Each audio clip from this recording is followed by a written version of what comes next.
Punchers are not made, they are born. He was born a puncher. It's just my nature, you know what I mean? To reach for you and take your heart or your blood or your spleen or your liver. The only place he ever used to find any peace in the world was in the ring. I want to have a perfect fight. I want to be the best fighter. I felt like Mike was kidnapped into the Don King cult and brainwashed. Don is a master of finding a person's weakness. The fight is on. King used Tyson's sex life and the women around him to control him. By nature, I'm wild, regardless of my mentality. That's the way I am. You know, even though I'm subdued, I just, you know, I have a lot of energy.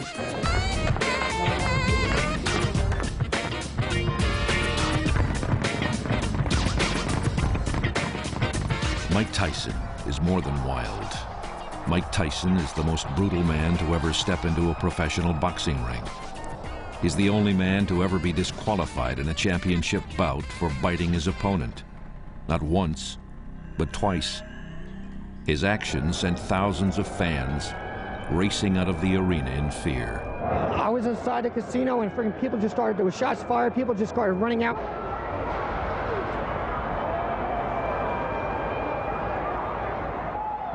The Nevada State Athletic Commission revoked Tyson's license for a period of 1 year. Time to reconsider whether or not he was emotionally fit to fight again. Larry Merchant covered Tyson almost from his beginnings. All fighters previously of his type in the heavyweight division, meaning Dempsey, Marciano, and Frazier, had short, blazing careers.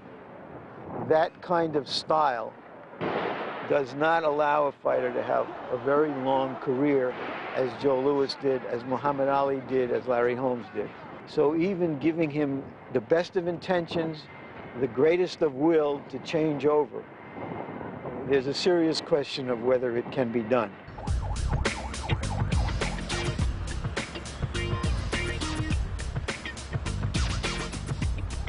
Tyson grew up in Brooklyn. His father abandoned him. His mother couldn't control him. Everything was so hostile. There was never a subtle moment there. It was always hostile. Cops always stopping, you know what I mean? Ambulance always coming to pick up somebody. Guns always going off. People are getting stabbed. Windows are being broken. Very, very hostile. You know, we were excited. We thought it was something, you know what I mean? Just to watch these guys shooting out one another. It was somewhat watching John Wayne shoot it out. I was watching some old Humphrey Bogart, Edward G. Robertson movies, and you're watching these guys shoot out, and you're looking, and you say, wow, and this is happening in real life. By the time he was 8, he was a street punk trying to survive. It was so exciting. Me and your world is so vastly different. You could never understand the action and the excitement of it all. You know what I mean? The cunningness, you know what I mean? To be able to outsmart somebody was a big thrill. Not just to go out there and beat a guy up and slam on the ground and take his wallet, to outsmart them, to outtime them, to outthink them, even though they know that you're a crook. When you're on the bus or when you're walking in the check cashing place or the grocery store, they know to watch you and you still outsmart them. Like most people would think, well, if she knows me, she's on to me, I'm going to walk away. But just to still watch them, and they think they know, and then they make one mistake and you outsmart them and they have their wallet. Yeah, I'm not a professional crook, but when I was young, I just wanted to outthink an idea that you go back to your friend and say, you had to see the way I did this. See your friend, you say, you had to see this. You know, you had to see, I should get an Academy Award for this, you say. And it was just, I don't care. I had a great time. You know what I mean? It was a great learning experience in life. He was a teenage mugger and predator. He had 38 arrests as a juvenile. By the time he was 13, Tyson was sentenced to a juvenile center in upstate New York, where his luck changed when he was brought to the attention of a boxing man by the name of Customato. Customato was a legendary boxing figure who had led champions like Jose Torres and Floyd Patterson to world titles. Customato rescued him from a life of crime in prison, gave him an opportunity, developed his boxing skills. Tyson was 12. He was very shy. He looks very strong. He looked too small and a little bit too fat to make any projection about him. Customato brought 2 trainers into Tyson's life, Teddy Atlas and Kevin Rooney. I met Tyson in Catskill, New York with Customato. I was up there training fighters. I was training all the fighters for Customato. I was training at the time when Bobby Stewart, who was a correctional officer in a youth prison near Albany, called up Cuss and asked him if I would take a look at this young kid named Mike Tyson. It was a gentleman named Bobby Stewart, who was an ex-fighter and knew Cuss. Cuss had helped him a great deal, and I wanted to be a boxer. I watched him box with the kids. When he found out that Stewart was a former fighter, which he was, pro and amateur, Stewart showed him a couple of things, and Tyson became very energized and very excited about the prospect of maybe learning how to box. And when he found out he was friendly with Cuss, Tyson was excited that he might have an opportunity to come in and meet Cuss. In his 70s, when he met Tyson, D'Amato believed he'd found the kid who once again could put Cuss on a championship track. We trained him, myself and Teddy at the beginning. We trained him steadily until finally started to get boxing, and then he developed the ability to slip punches and so forth. When he got to the point where slipping punches, we had a difficult time getting people to box with him because he proved to be a very hard puncher with both hands.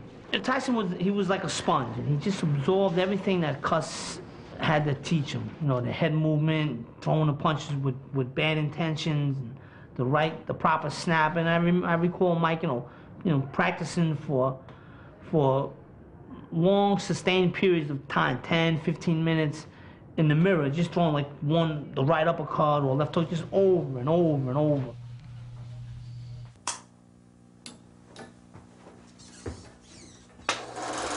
Cuss had an extensive films at the house of the old fighters, Dempsey, Armstrong, Robinson, and Tyson used to watch them all the time.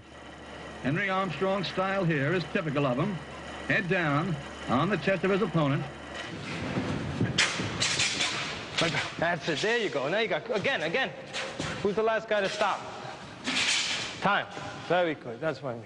I want to do something that no fighter ever done violently in the ring. I want to do something. I don't want to actually kill somebody, you know what I mean? But things like Jack Dempsey broke people's eye sockets. You know, that's, to me, and that's a high. That's, you know, you have to see that guy did this. The trainers worked on Tyson's boxing skills. Cuss used Jose Torres as a role model. Coach D'Amato said, this kid may become the youngest heavyweight champion of the world. He wanted to impress us. He knew exactly why he was there. He was there to audition, to be able to change his life maybe, to move somewhere else after he got out of prison. Cuss watched me, and Cuss was pleased, I guess. And he said, you have too much talent, you know what I mean? And he said, you're a good kid, but if you go back to Brooklyn, you're only going to get yourself in trouble. And from that point on, he adopted me. Boys. Frank? Just got here, Frank. Maybe it was ready. Put a show on, man. Come on, man. See, look at that bird right there. See him? Oh, looks great. Oh, great. Look at the other one coming too, right with him. Oh, great. Look at this bird, man. He's unbelievable. Unbelievable. That's the West Indian. Look at him. Unbelievable. Tyson raised pigeons at Cuss's house, a pursuit he discovered as a child growing up in Brooklyn. But Tyson was not content to only play with his pigeons. Tyson was wild. He used to disappear. Cuss threw Tyson out of the house in front of me. Get out of here. That wasn't one point. And another point, he asked Tyson out to fight with him. There was a time, I remember one time when there was an argument between Tyson and Cuss. And Cuss went outside, come here. You know, you wanna be a tough guy, come here. And we're gonna fight. And Cuss was very serious. And Tyson, of course, he laughed and walked away. He had problems. He got thrown out of the school. A lot of the stuff, quite honestly, was kept quiet because the image was important. You know, the kid and the old man. That was a great image. You know, that could really sell. The kid and the old man. Well, not exactly. At least when the kid wanted to play. He used to leave for the weekends to see his mother in Brooklyn. He was supposed to leave on Saturday and come back on Sunday, and sometimes he stayed lost for 3 or 4 or 5 days. And Cuss used to come to the city, and he used to call me other times, and I used to go over Bed-Stuy, looking for Brownsville, looking for Tyson all over the place. And sometimes we found him, most time we did not. And I was wild. I never had the opportunity because I focused most of my life. I'm sure most of the stories you hear are not as accurate. But you know what I mean? Of course. I mean, I was interested in women. Whatever troubles Tyson was encountering outside the ring, it was not affecting the natural killer instinct inside. With Cuss and Teddy Atlas's guidance, Tyson had beaten every amateur opponent, and in 1982, he defended his Junior Olympics title. His reputation had preceded him. The year before, some of the less developed fighters intentionally lost their matches, terrified of facing Tyson and risking serious physical injury.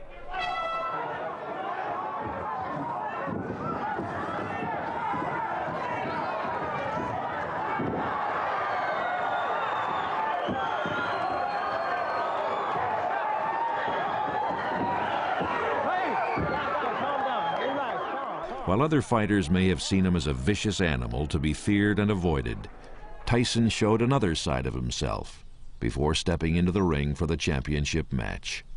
He broke down before the bout, giving voice to a familiar lament, his fear that if he lost, no one would love him. Better fighters than you're ever gonna fight here. I mean, it's always hard, but I mean... It's a long way, remember? Yeah. Yeah, Mike Tyson. Everybody likes me. Yeah, everyone likes you, man. That's fine. You have a reason to be proud.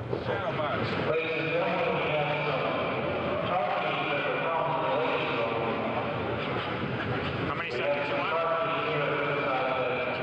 Patterson. You're the champ. Fight smart and like a tiger and calm. Tyson has a great overhand right. Brown carries his left hand low. We'll see whether the two match up. There's the right hand. There's the left. A right-left combination. He's got him in the corner. He's working on him. Right head goes up. He's going down.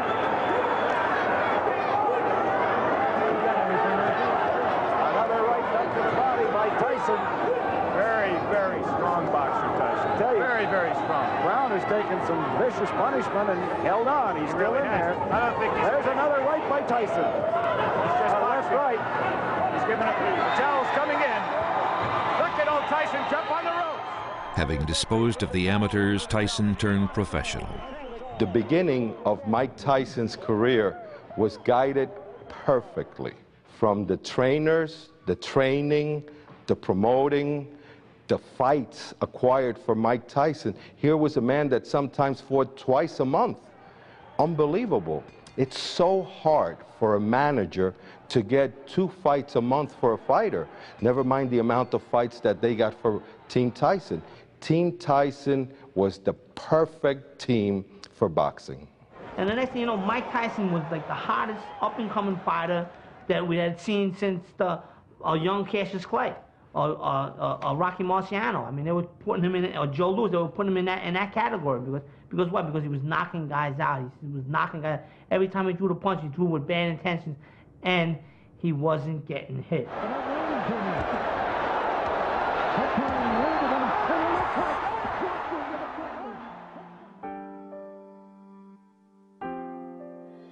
Several months after turning pro, Tyson was hit with the hardest blow of his career when his adoptive father and mentor, Cus D'Amato, died of pneumonia. No one was certain Tyson could continue. Jim Jacobs assumed the place in Tyson's heart that had been held by Cus D'Amato. The friend, the mentor, the replacement for the father that he never knew. Jacobs told Mike, win the title for Cus. Cus died 1 year before Tyson became a champion. And Cus was saying publicly that he was still alive, probably because of Tyson. Jim Jacobs, who was working with Tyson, and Bill Caton, they had an association. They took over. He suffered in silence. That, you know, I think that Tyson turned the hurtfulness and the sorrow into some vicious anger, and because he started knocking guys. He was knocking guys out in the gym, and I think that he actually turned inward and had it work for him. That's what I believe happened.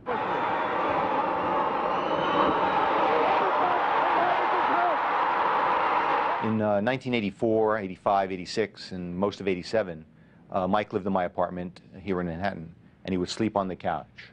And then he'd become a top 10 fighter. And then he became the #1 contender. And then he became heavyweight champion of the world. So to come out of my bedroom in the morning, and there on the couch is the heavyweight champion of the world, and my friend, it's like having Willie Mays or Mickey Mantle sleeping on your couch. The most incredible feeling in the world. But all during that time period, he was a terrific kid. That was a right to the body and an uppercut to the head, and Berbick is... Tyson, at the age of 20, became Cuss's dream, the youngest heavyweight champion of the world. Having conquered the division, Tyson turned his attentions to a beautiful young actress, the star of a popular television sitcom, Robin Givens. At the beginning, I was for the idea of Tyson marrying Robin Givens because Tyson was getting too wild. He began to get attention from women in the street, and he was going crazy with women. And I felt that if he married one woman, he would stick back on the control of one woman, and that would have been much better for him. I didn't care about the woman. But in this case, I thought that Robin Givens was a good woman. Before I got married, you know, I mean, like I say, I was a young kid, 15, 16, 17, 18, 19, you know, making a great deal of money, very famous. More than making money, I was very famous. Yeah. I mean, and I was wild. I never had the opportunity because I focused most of my life. I'm sure most of the stories you hear are not as accurate. Perhaps I don't know what they all are. But, you know what I mean, of course, I mean, I was interested in women. Robin was a very, you know, seemed to be a very sweet girl, and I was delighted with the fact that he was getting married. I thought it'd be good for Mike, and but as soon as she got married, she called up and said, she's Mrs. Mike Tyson. I'm taking over. I want to see all the books and all the records. In 1988, once Mike got married, Robin, Givens, and Ruth, of course, were very interested in taking over Mike's career. It became very obvious when we were in Tokyo for the Tubbs fight. We're flying home from Japan. I think it was a 13-hour flight. And Robin Givens gets up and announces to Bill Caton that I'm Mrs. Tyson now, and everything's got to go through me. So right then, that was the first sign that they were looking to take Tyson over. It was reported to us here in New York that Robin and Ruth were at the bank already claiming Mike's accounts and telling Jim Jacobs and Bill Caton that they're taking over. And Robin went on record to Bill and Jim saying, she's Mrs. Mike Tyson, she's taking over. And it turned out to be a mistake, you know. It turned out to be a mistake because it was like a game, the marriage and then the relationship with Tyson and the mother. Tyson barely had time for a honeymoon before tragedy struck his life once again. Tyson's mentor and co-manager Jim Jacobs, who'd been fighting leukemia for 8 years, died on March 23, 1988. To the young champion, it was a shocking and unexpected event. Jacobs had been the replacement for Cus D'Amato in Tyson's emotional universe, and he'd been kept in the dark about his surrogate father's illness. Then Jim Jacobs died when Mike was 21, and that created the opening, the opportunity for Don King to move in on a very confused 21-year-old kid and manipulate him into becoming part of Don King's empire. With his new marriage and the pressure of fame and fortune pressing relentlessly on him, Tyson needed a father figure now more than ever.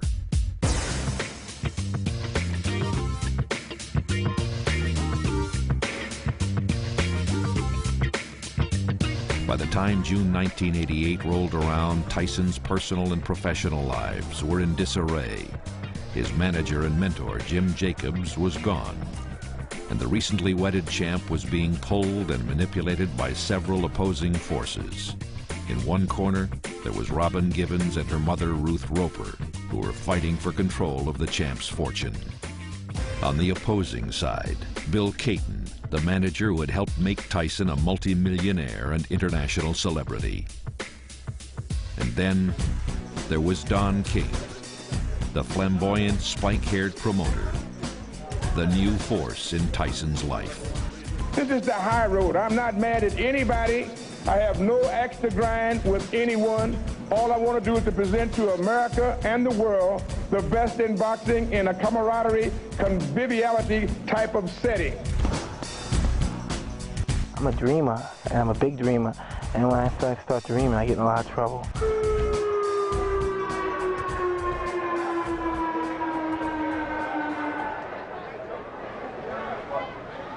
I just want to announce that we've just heard that this is the greatest live gate in the history of professional sports, $12.3 million.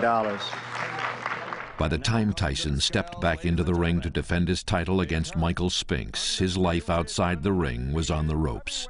Just 10 days before the bout in Atlantic City, Robin Givens and her mother Ruth Roper went public with tales of beatings by Tyson. And on the day of the fight, Tyson sued his manager Bill Caton, claiming Caton had been dishonest in his handlings of the champ's finances. There's no pity cats. This thing that involved millions and millions and millions, and not just tens and twenties, you know what I mean, hundreds of millions of dollars, you know what I mean? And what I did was, when he asked to have all the records, I had a complete readout made of every dollar in, every dollar out from the day we took over when Mike turned pro. And I sent that to the lawyer, and that was the end of it. Lawyer, he was more than satisfied. We never heard another word from that lawyer. Even though King kept saying that we stole money, the fact is that we paid Mike everything, overpaid Mike from the and never recouped the money that we paid during his amateur career. This is serious, you know what I mean? People don't understand. They don't understand the contracts and what we had for the future. People, you know, this is worth a great deal of money. Robin and Ruth decided that while the Spinks fight was going to be taking place, they wanted to make sure that the moment the Spinks fight was over and Mike had his payday of $23 million, they wanted to make sure that they were in charge. And they did a very good job of convincing Mike that everything that had been done for him up until that point was not in his best interest, that the monies that were generated by Mike, he was getting cheated out of, and all of the things that they told him, given information to them by Don King, worked. And Mike genuinely believed that everything that had been done for him was not in his best interest.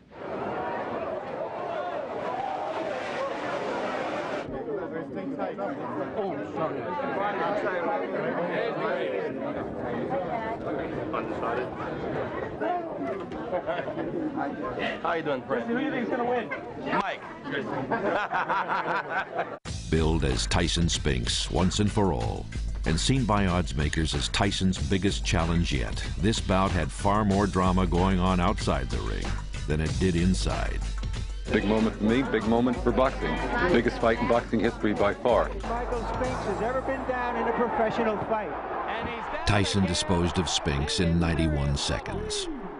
Tyson may have left Atlantic City with his title intact, but the drama surrounding the fight would continue. Don was able to grab Mike, bring him out to Cleveland, keep him in Cleveland, until he was able to convince Mike that he was in his best interest. Whatever the story was, whatever I'm sure Mike needed at that time, whether it was wine, women, or song, Don got him. To be able to keep him in Cleveland, to give Don the time it took for Don to start pitching the stories. And Don is the greatest pitcher of all time. He made some moves about closing off bank accounts so that the women could not put checks against him, which were in Mike's interest. But they weren't being done for Mike, they were being done for Don King to cement his association with him. This lawsuit is brought by Mike Tyson. There were charges and counter-charges. Eventually, Donald Trump announced the deal that left Caton as manager, King as promoter. Mike asked me, and his family asked me, whether or not I'd help them in terms of representation, in terms of helping him to solve some of the problems that you're going to have as a 21-year-old fighter. And I said I would do that. And I'd like to see him be successful so that at the age of 30 or 35, when he's ready to stop, he doesn't have to worry about anything. History has said that oftentimes people or boxers or fighters or just athletes who have made millions turn around years later and wonder where it went. Joe Louis had to fight an extra fight for financial reasons. Kareem Abdul-Jabbar has to go an extra season for financial reasons. I never want my husband to be in a position to have to fight another fight. I want him to step into the ring as often as he wants because he wants to, because he enjoys it, never for financial reasons. And as much money as Michael makes, he should never have to do it for financial reasons. I'm running my show. I don't have to fight for anybody. He's employed by me, and it seems like it was the other way around when I was employed by him. And the contract that we had agreed, which I trusted them, and I had it was basically like a serving contract. I fight when and where and whoever they said or whatever, and that I feel wasn't justified rightly. And I'm very pleased the matter is resolved. I'm happy to be working with Mike Tyson, who I am absolutely confident history will decide was the greatest heavyweight of all time. He's got strong power over his own destiny. He's got strong control over his own destiny. And I think that Mike and Bill working together are going to be really something over the next few years. I'm going to take a couple 6-8 weeks off and relax. I'm making the decisions, like I said. Now, it's good. The first time I'm making my own decision, I decided I'm not going to fight. If I would have never been involved with then my girlfriend, then my wife, Robin Givens, I would have never been aware, and my eyes would have never been open to what was happening. And I'd like to commend my wife, who I love so much. Thank you. Despite the public announcements, the struggle for control of Tyson's career would continue to unfold in the coming years, as with the turmoil in his personal life. During the summer of '88, after the contract between Bill Cayton and Mike Tyson was renegotiated with Robin and Ruth, everything was pretty calm for about 6 to 8 weeks. And then there was the blow-up between Mike Tyson and Robin Givens at the mansion in Bernardsville. In a nationally televised interview, Robin Givens told Barbara Walters that Tyson was a manic depressive, a charge that would later prove groundless. She also renewed her claim that Tyson beat her. Several days later, people were summoned to Tyson's mansion in New Jersey on a domestic disturbance call, and shortly after that, Robin Givens filed for divorce. With Robin gone, Tyson turned to his promoter, Don King. I knew Mike Tyson from 1980 to 1988. Once he was kidnapped into this Don King cult, he never returned one of my phone calls. I don't know if my messages were ever given to him. It was as if Mike Tyson went into a cult, and the cult leaders made him break off ties to all of his old friends. Don King ingratiates himself with fighters by appealing to their worst angels instead of their better angels, and allowing them to do what they please, and in that way to gain their loyalty. Kevin Rooney was a wonderful trainer for him. Kevin Rooney loved him, but Don King made him fire Kevin Rooney. And I think the day Tyson fired Kevin Rooney, there was a cap put on Mike Tyson's development as a fighter. He did not develop any more beyond that date. He was never in tip-top shape for any fight after he fired Rooney. He stopped moving his head. He began to accept clinches. He started to jab less. You could see that under Don King, not only did his character and morals decline and erode, his boxing technique began to decline and erode, because he no longer had Kevin Rooney or Teddy Atlas. He didn't want to submit himself as an athlete to anyone who could have any authority, to anyone who could say no. And he surrounded himself, bought friends with the money he made, and surrounded himself with semi-professionals, and allowed all of the distractions that come with fame and fortune to impose themselves on him. If the oddsmakers were aware of Tyson's flagging commitment to his boxing, it was not reflected in their handicapping of Tyson's bout in Tokyo against James Buster Douglas in February of 1990. Tyson goes over. So about 2 weeks before the fight, he realizes that, he's like 20 pounds overweight. He goes on a crash diet. He got down to, I think it was like 225. Tyson was a 42-to-1 favorite.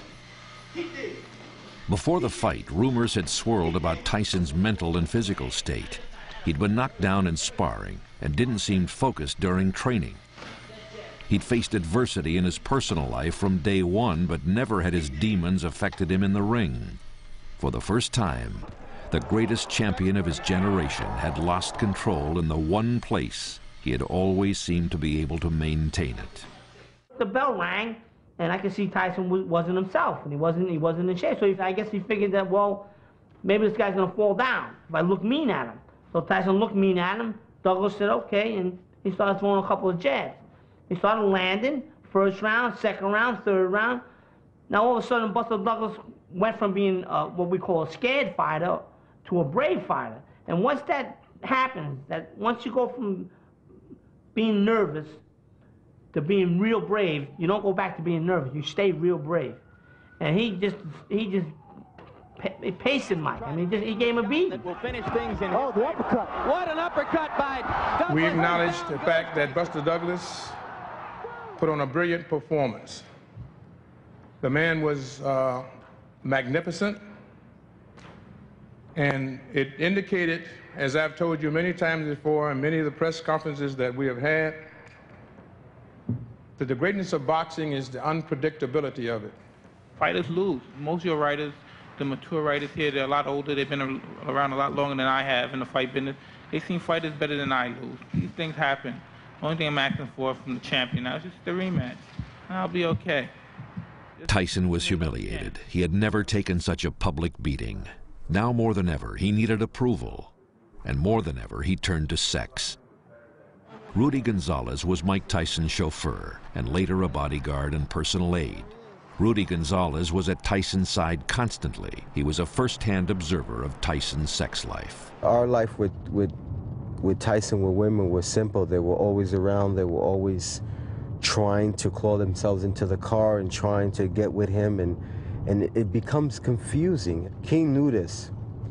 King used Tyson's sex life and the women around him to control him. Tyson didn't run down the streets running around trying to grab people. Basically, women would put themselves in his arms and actually melt and fold and twist in certain ways that he would react to like any man would.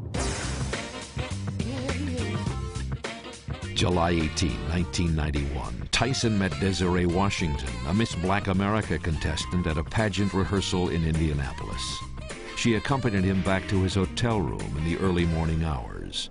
3 days later, Washington filed a complaint with police alleging that Tyson raped her.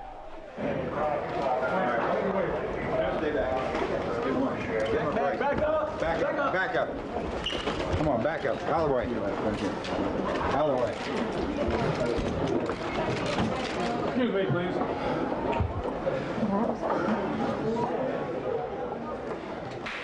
These charges are in connection with the sexual assault. This was the greatest crisis of his young life. His freedom and reputation were at stake. The situation that occurred was totally ridiculous, and I didn't hurt anyone or do anything to anyone. I love women, my mother's a woman, I respect them as well. And of course, every time I trust one and get involved with one in a certain way like this, something happens, so I'm confused. I'm just lost from the whole issue that happened today. Surprisingly, none of the Team Tyson men who had stood with him at Customato's early in his career were there. Now, only one man stood at Tyson's side, Don King. Excuse us, please. Excuse us. Trial affect Mr. Tyson's future boxing career? Due process is really all we are looking for, and if due process is exhibited here, justice will prevail. Still hoping to fight Holyfield? Right now, I would say due process. Give him his constitutional right. Mike Tyson is now synonymous to due process. The Constitution of this great United States. We're not arguing whether he's guilty or innocent. We're saying that due process take its course. I wasn't in the hotel room. You never know what actually happened. Tyson felt a kind of entitlement with the world, that whatever he wanted he could get. And he was sort of out of control, and like a lot of star athletes and entertainers didn't feel that the rules applied to him, and found out that they did. The press has been a little overzealous in giving the man a scathing indictment by innuendo, insinuation, accusation, you know what I mean? And so he's been castigated. Were you surprised by anything you heard from the defense in their final? No. There aren't many, you know, when you discover like we discovered in this case, you're not going to have very many surprises. What time did they actually start deliberating after they get all the... 1 o'clock. About 5 minutes ago, received word from the jury that they have reached a verdict. After 9 hours of deliberations, the Indianapolis jury found Tyson guilty. We did not come to a conclusion until the conclusion of our deliberation. All we wanted to do, and I think we did a very good job of that, we wanted to be sure of what we did, and we wanted to be fair. We knew that it was going to be like this because it's Indiana. Well, I think it was probably a very fair verdict. And what I want to say is, while we're confident of the verdict, and while we remain steadfast in our posture versus the crime that was committed, we do have a sense of compassion for any defendant who's convicted of a crime and faces the uncertain future that this young man does.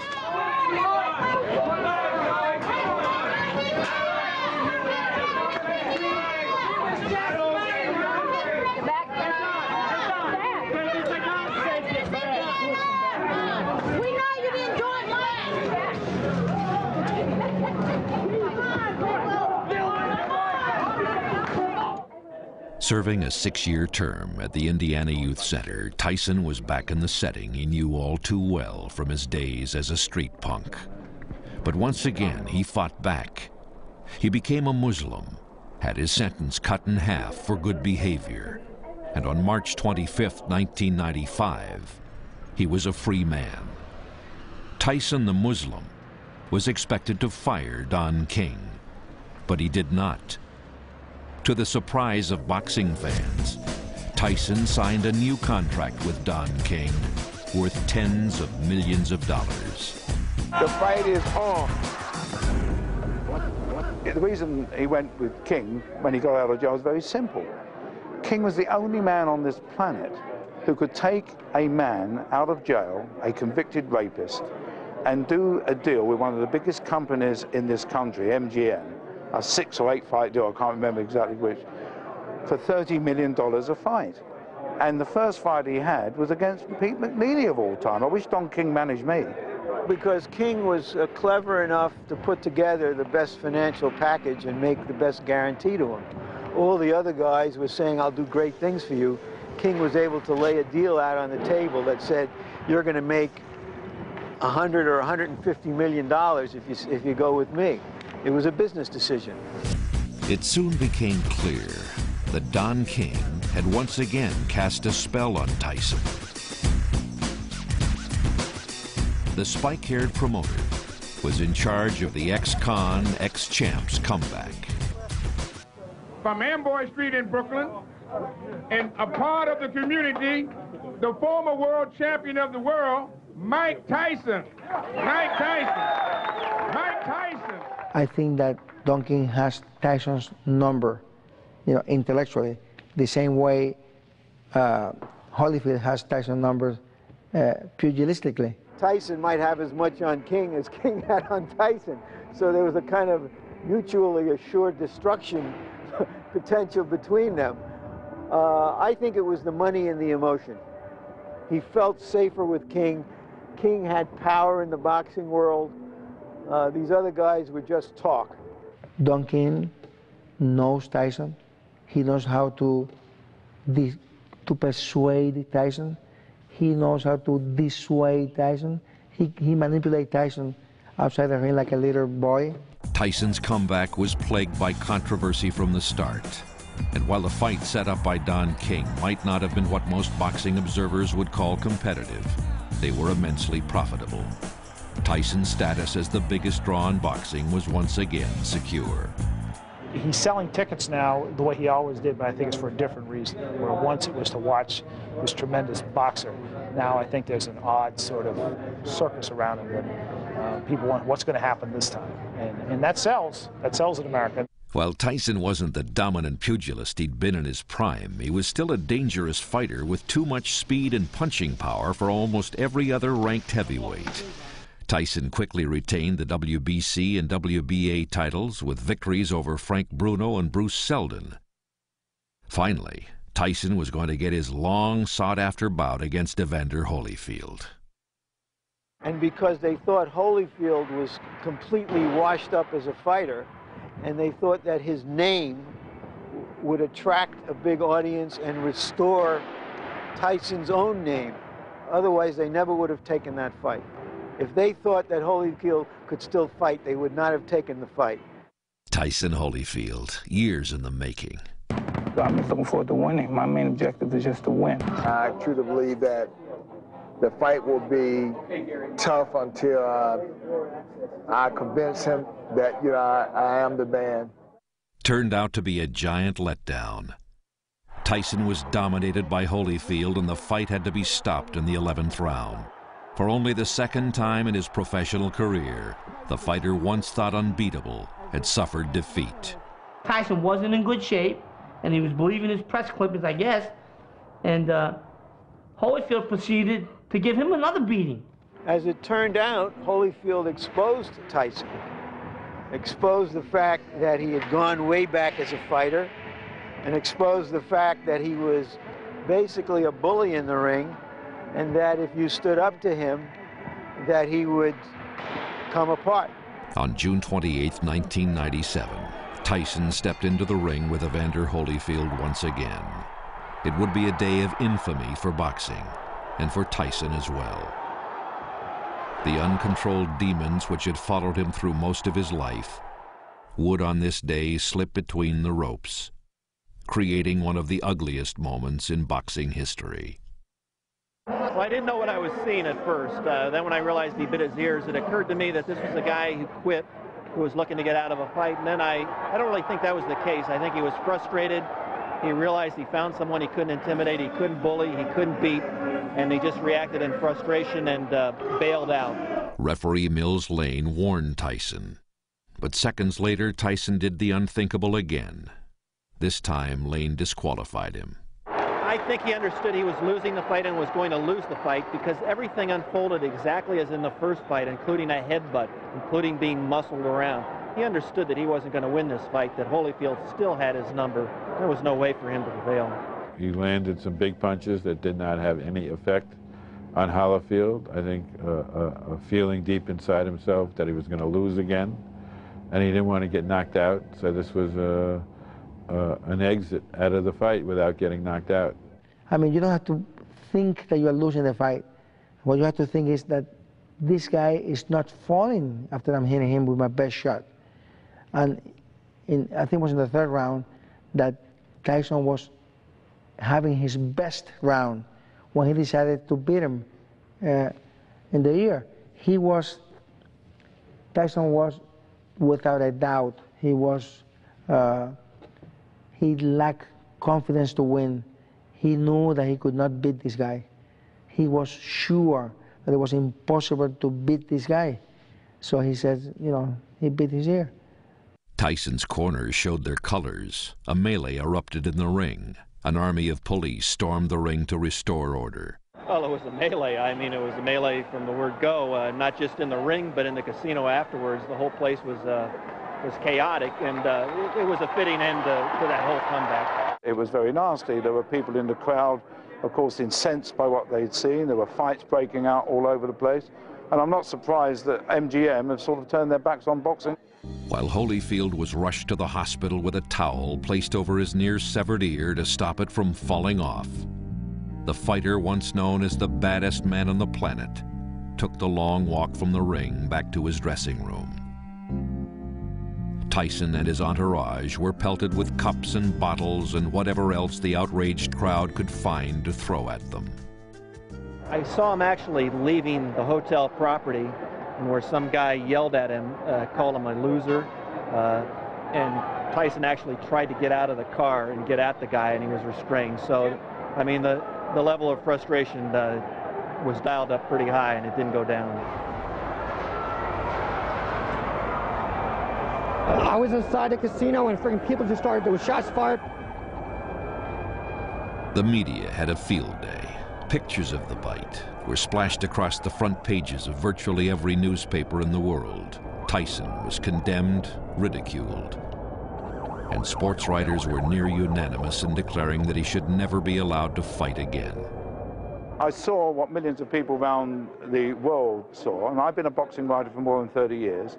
I was horrified at what I saw. That's nothing to do with boxing. That's what happens out in the street, unfortunately. And if I had my way, I would have banned Tyson. The State of Nevada Athletic Commission held the same opinion. On July 11, 1997, they revoked Tyson's license to box. From rape to revocation, the greatest fighter of his generation had become the living, breathing epitome of every requiem for a heavyweight story ever told. I'm not bigger than boxing. Boxing doesn't need me, but I can survive without boxing, just like boxing could survive without me. Tyson wasn't finished. He knew he could earn a living. He began by turning to wrestling. I would like to announce that Mike Tyson will be, in effect, the enforcer. He will be on the outside of the ring in somewhat of a guest referee capacity. There is precedent for this. If some of you recall all the way back to WrestleMania 1 in Madison Square Garden, Muhammad Ali was in a similar capacity, and with that in mind, I believe we have some videotape footage of Ali. Mike knows that other fighters in the history of boxing who were on their last legs financially had to do the same thing, and at that point in their careers, it was a very much of a blow to their legend. I respect what you've done in the boxing world, but when you step in this ring, you're messing with Stone Cold Steve Austin, and that's something you don't do. I think it's sad. Wrestling is not a sport. One of the great films about boxing, Requiem for Heavyweight, ends with a fighter becoming a wrestler. Joe Louis, the great Joe Louis, ended up as a wrestling referee. To see him now at almost age 32 involved in wrestling, which is, you know, vaudeville, burlesque, is a little sad. Ladies and gentlemen, the WWF official has informed me that he is ordering Triple H in China to leave the ring for March 6, 1998. While waiting to regain his boxing license, Tyson broke with Don King, suing King for $100 million, alleging that King had cheated him out of tens of millions of dollars over more than a decade. Mike Tyson himself, over the years, has said he knew that people were robbing him. He's contributed to that by staying with people that he knew would rob him. He didn't understand money. A lot of it was coming in and going out, and like a lot of young people, he thought it would never end. If I would have been a nice guy and kept quiet and continued to let people take advantage of me, I would have been kept writing, oh, he's brilliant, he's a magnificent fighter, he's such a scholar, he's talked to us, he handled us like a scholar.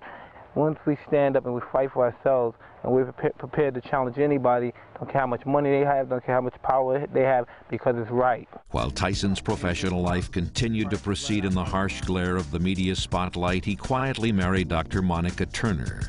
Turner was a regular visitor while Tyson was in prison. The couple have avoided the limelight and have started a family. One of the questions I've been asked is, can he change? I have no doubt that he wants to change. I suspect he'll try to surround himself with people who will try to help him change. I don't know whether he will really permit himself to submit to a strong trainer and really go back to doing what he did it when he was young and loved it and had great ambition. And then there's the other question of whether, even if he has all of that, whether at his age he can change. Mike Tyson's life has been a series of monumental highs and devastating lows. His, in many ways, is the quintessential story of modern American celebrity. His face has been splashed on magazines and newspapers around the world as the triumphant athlete and the disgraced champion. He's a living legend. His story, a work in progress. The final acts are still being written. Oh, he is a victim, but he's also responsible for his own actions. Don King didn't rape Desiree Washington. Don King didn't bite Evander Holyfield's ear. Don King was a terrible influence on Tyson, and he put Tyson into an environment of criminals and drug dealers and pimps and ex-cons who I think brought out the worst in Mike Tyson, but Mike has to face the responsibility for his own actions.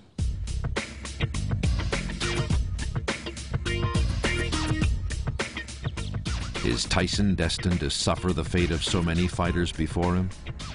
Will he fade from public view, slipping silently back into the streets from which he came? I always thought, like, when you're a famous fighter, I used to watch the fighters, they always had women. I thought that was the key, to always be the fancy women, had the cars, and, you know what I mean, to be very flashy and luxurious, you know what I mean? But then again, all those fighters, they wind up broke, died in furnished apartments. Legendary fighters, peerless fighters, which no man could match them at their prime, and wind up broke, died, you know what I mean, with no money. All the girls they had left them. All the people that say that you're the best champ, I'm your friend, left them. They died alone. I grew up with Cuz, you know what I mean, and we never had a value for money, you know what I mean. Cuz's main objectives, you know what I mean, he said, this is what Cuz said, money's a false sense of security, you know what I mean, don't put a whole bunch of trust in it, you know what I mean, it helps you get out of a lot of problems, but you know what I mean, don't rely on it, you know what I mean, have a great deal of independence, you know what I mean, the main objective is to be your own man and be independent. And you know what I mean, once you have a family and you have a wife, there's no longer you. Your family comes first, regardless of the situation. Your career doesn't come before your family. Your family comes first. You know what I mean?